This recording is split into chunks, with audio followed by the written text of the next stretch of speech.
स्वागत है आप सभी का आज की इस वीडियो में। हम देखने जा रहे हैं एक ऐसी एयर क्रैश स्टोरी जिसके बारे में आपने कई बार सुना होगा।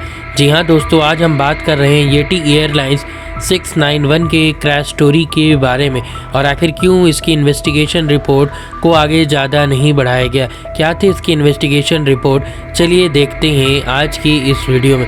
लेकिन अगर आपने अभी तक हमारे इस चैनल को सब्सक्राइब नहीं किया है तो जल्दी से सब्सक्राइब कर ज्वाइन बटन दबाकर ज्वाइन भी कर ले और द अनटोल्ड टॉक्स फैमिली के पार्ट बन जाए। चलिए शुरू करते हैं आज की इस वीडियो को। मेरे साथ कहिए भारत माता की जय।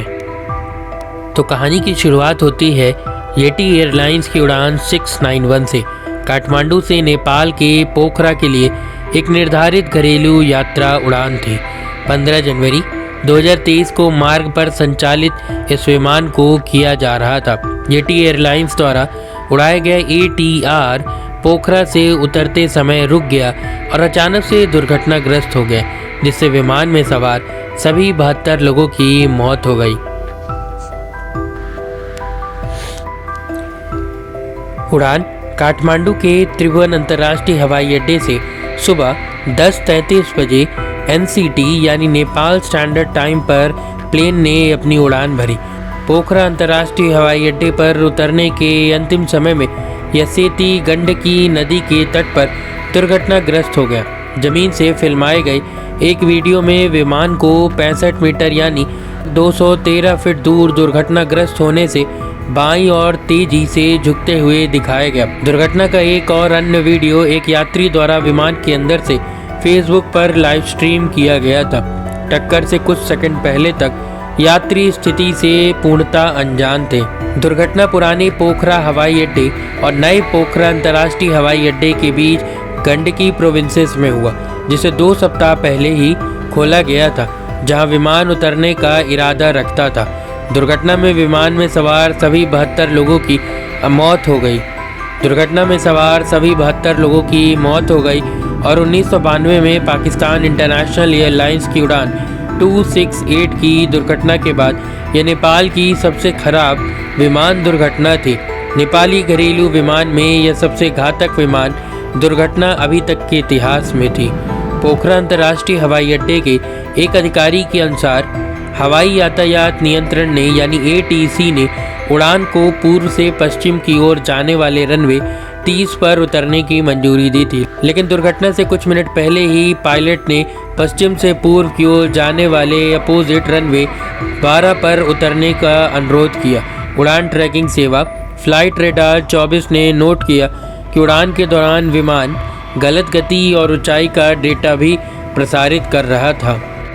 दुर्घटना में शामिल विमान 15 साल पुराना जुड़वा इंजन वाला टर्बोप्रॉप ATR 72500 था, जिसका क्रमांक 754 था। इसे पहली बार 2007 में VT केस के रूप में किंगफिशर एयरलाइंस को वितरित किया गया था। 2013 में और 2019 में येटी एयरलाइंस को वितरित किए जाने से पहले इसे HSDRD के रूप में नोक एयर में स्थानांतरित कर दिया गया था।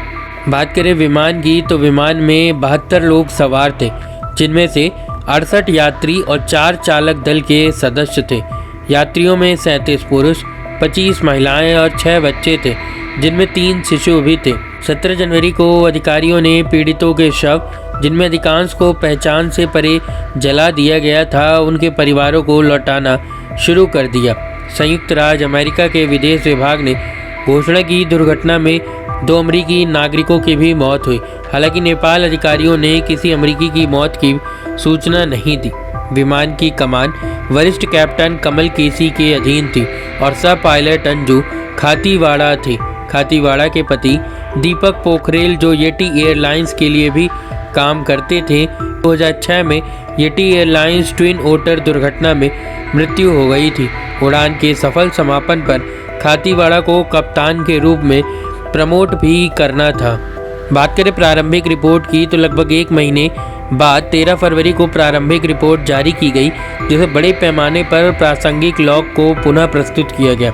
10:56 और 27 सेकंड पर PF ने ग्राउंड लेवल से 721 फीट की ऊंचाई पर ऑटो पायलट सिस्टम को बंद कर दिया। इसके बाद पीएफ ने 10:56 पर फ्लैप्स 30 के लिए कॉल किया और पीएम ने जवाब दिया कि फ्लैप्स 30 और अवरोही।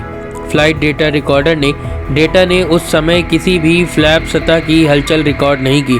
इसके बजाय दोनों इंजनों के प्रोपेलर रोटेशन गति एक साथ घटकर 25% से कम हो गई। टॉर्क घटकर 0% हो गया। दोनों प्रोपेलर के पंख वाली स्थिति में जाने के अनुरूप है। फ्लाइट क्रू ने बेस लेग पर बायां मोड़ शुरू करने से पहले लैंडिंग से पहले चेकलिस्ट को पूरा किया।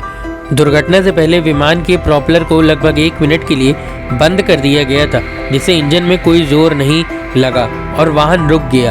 कंडीशनर लीवर जो प्रोपेलर को नियंत्रित करते हैं, मलबे से पंख वाली स्थिति तक खोजे गए थे। दुर्घटना से कुछ सेकंड पहले पायलटों ने बिजली की पूरी कमी पर चर्चा की और यहां तक कि पावर लीवर को चरम तक ले गए, लेकिन यह पहचानने में असफल रहे कि कंडीशन लीवर गलत तरीके से सेट किए गए थे। ATR 72 में कंडीशन लीवर और फ्लैप लीवर एक दूसरे के बगल में होते हैं। विशेषज्ञों का अनुमान है कि फ्लाइंग पायलट के कहने पर मॉनिटरिंग पायलट कमल केसी ने अनजाने में फ्लैप लीवर को बाद वाले के स्थान पर स्थानांतरित कर दिया। हालांकि लगभग 20 सेकंड बाद उसने फ्लैप लीवर को अपने आप ठीक से सेट कर दिया, लेकिन वह अपनी पिछली गलती का हिसाब देने में विफल रहा, जिसका अर्थ था लैंडिंग चेकलिस्ट का ठीक से पालन नहीं किया गया था। इस उड़ान के लिए रनवे 12 के अंतिम अप्रोच लेग को छोटा करने और इसके 3 दिन पहले उसी रनवे पर उतरने वाली एक अन्य उड़ान के कारण दृष्टिकोण के लिए स्थिरीकरण मानदंड है, जो एक सुरक्षित लैंडिंग के लिए महत्वपूर्ण है कि ऊंचाई पर पूरा नहीं किया गया। जमीनी स्तर से 500 फीट ऊपर इसने विमान दुर्घटना जांच आयोग को नेपाल के नागरिक उड्डयन प्राधिकरण को एक उपयुक्त उड़ान पथ के निर्धारण के लिए एक व्यापक अध्ययन करने की सिफारिश करने के लिए प्रेरित किया, जो एक स्थिर दृष्टिकोण की अनुमति देता है। 15 मार्च को नेपाल सरकार ने दुर्घटना की अंतिम रिपोर्ट के लिए जांच आयोग की समय सीमा 45 दिन बढ़ा दी। अंतिम रिपोर्ट में 28 दिसंबर 2023 को अंतिम रिपोर्ट जारी की गई। इसने प्रारंभिक निष्क्रियों को प्रारंभिक कंक्लूजन्स को दोहराया कि पंख वाली स्थिति में दोनों स्थिति लीवर की स्थिति के आकस्मिक परिवर्तन के परिणाम स्वरूप जोर का नुकसान हुआ, जिससे वायु गतिकीय रुकावट और दुर्घटना हुई। कुछ अन्य योगदान कारक भी पाए जाते हैं, जिनमें अधिकतर उच्च कार्यभार के मानवीय त्रुटि, उचित तकनीकी और कौशल आधारित प्रशिक्षण की कमी, अप्रभावी क्रू संसाधन प्रबंधन, अनुशासन की कमी और मानक संचालन प्रक्रियाओं का गैर अनुपालन रिपोर्ट में प्रस्तुत किया गया। तो ये थी येटी एयरलाइंस के बारे में संपूर्ण जानकारी और इसके फाइनल कंक्लूजन्स और रिपोर्ट के बारे में संपूर्ण जानकारी। अगर आप किसी और टॉपिक्स पे वीडियो चाहते हैं तो टॉपिक को कमेंट सेक्शन में ज़रूर मेंशन करिए। दीजिए मुझे इजाज़त। जय हिंद, जय भारत।